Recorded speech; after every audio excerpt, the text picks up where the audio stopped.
You'd be forgiven for thinking that this is the red carpet for a movie premiere. But that's exactly what the stars of this supposed movie want you to think. In fact, the leading protagonists aren't movie stars, they're getting married and are part of a growing number of Chinese couples looking for a Western-style wedding.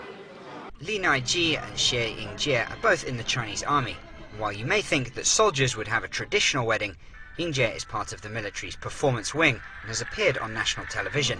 And it's from this background in the limelight that spawned the idea for a Hollywood-themed wedding in Beijing. Guests arrive down the red carpet, where they're served drinks and snapped by paparazzi, all to the familiar sounds of John Williams' movie themes. And this, of course, is just the prelude to the main event, the movie itself.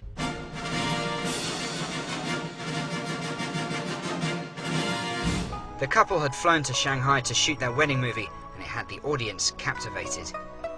Right on cue as the credits rolled, the couple made their grand entrance in the spotlight down, yes, another red carpet. I wanted to walk down the red carpet like a real star. This is the happiest moment of our lives. It's very trendy. All the guests feel like stars, and they feel like they are part of the wedding. But all the glitz and the glamour at this wedding was a lifetime away from what the previous generation experienced. This is very different. I got married in 1970. At that time, the economy was not as developed. We just had a bag of candy and a plate of melon seeds, nothing more. I knew my son's wedding would be much better than mine, but I didn't expect it to be so good.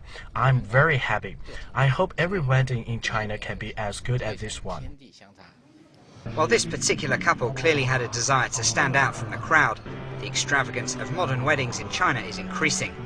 The average wedding here was recently estimated at nearly $22,000 a couple in a nationwide survey, double what it was just 5 years ago. And with 10 million couples married each year, that's a lot of money spent on a lot of big days. In true performer style, Xie Yingjie had a whole host of guests. Musical, magical, more musical, and dance. She and her husband even got in on the act themselves. But as well as Western traditions, such as cutting the cake or throwing the bouquet, there were also distinctively Chinese elements. The colour red is central to weddings in China, and this one was no different. Red balloons, red wine, red tablecloths, even red rose petals on the red carpet.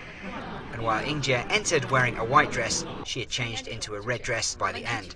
Despite this and other nods to Chinese tradition, all the guests agreed this was hardly the typical Chinese wedding. This is very progressive and new. China is more and more open. With globalization, young people have become more open-minded and westernized. Our wedding isn't just Western, it's Western on the outside but Chinese on the inside. And while their movie may not qualify for an Academy Award nomination, in the hearts of those watching, it's already won an Oscar. Mark Dreyer, BON.